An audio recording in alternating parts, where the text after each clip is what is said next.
Saudamos a Victoria Morenza, secretaria da Agrupación Local Socialista no Concello de Barbadas e voceira tamén deste grupo municipal neste Concello. Que tal? Moi bo día.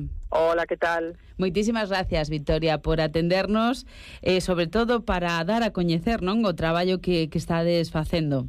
Pois sí, nós vamos a facer un traballo de refundación e ao mesmo tempo de continuidade do traballo que sempre fixo o Partido Socialista aquí en Barbadas, que é a cercanía á veciñanza e recoller todas aqueles inquedanzas que teñen os veciños e veciñas, non só do que é o núcleo de Barbadas, que é o núcleo principal onde se concentra a maior parte da poboación, que é a Valenzá, senón tamén de todas as parroquias e de todos os núcleos de poboación do medio rural que para o Partido Socialista son tamén importantes.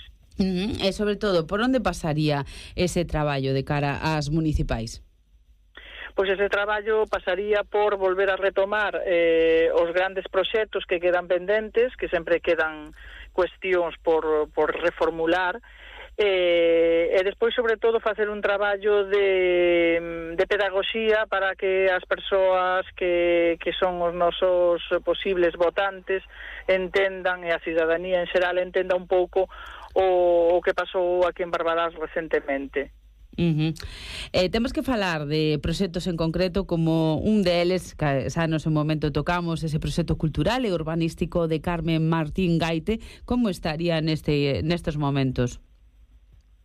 Bueno, pois ese proxecto para o Partido Socialista é moi importante, porque foron concelleiras e concelleiros socialistas os que o promoveron, os que se puxeron en contacto pois coas persoas vinculadas á vida de Carmen Martín Gaite a nivel familiar, a nivel literario e a nivel profesional.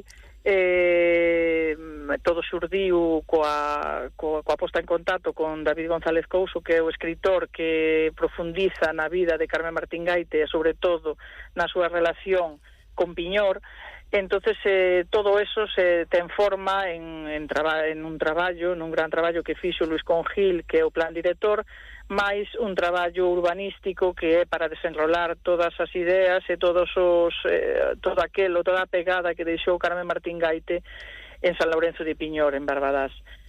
Entonces, pois todo pasa por unidades didácticas, por a elaboración dun cómic, por intervencións no entorno do Pazo de Lemos e da casa que ainda todavía se conserva, donde Carmen Martín Gaite pasou a infancia e unha parte da súa xuventude, e todo eso está plasmado en unha serie de proxectos e de intervencións que agardamos que o actual goberno os siga mantendo, pero tamén o Partido Socialista o ten aí como unha prioridade.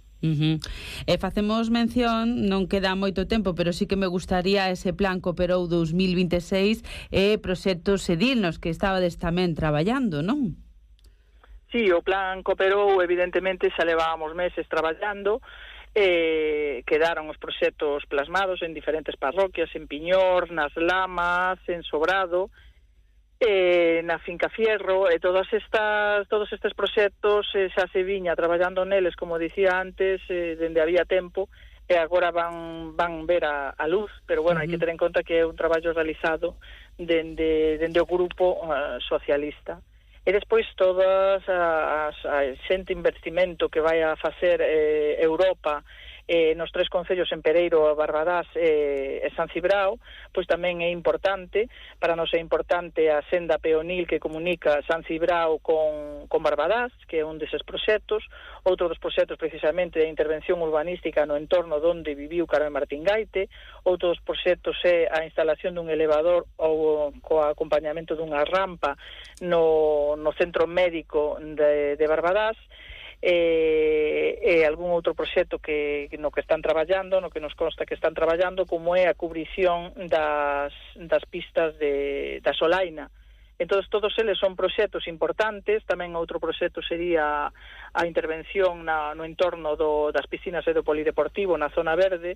Todos eses proxectos son importantes porque redundan nos obxectivos de Europa, na Xenda 2030, que intentan potenciar precisamente todas esas cuestións de accesibilidade, dunha vida máis cómoda, máis san, a sostenibilidade, habilitar zonas urbanas máis accesibles, máis relacionadas co medio ambiente, para que respiremos aire puro.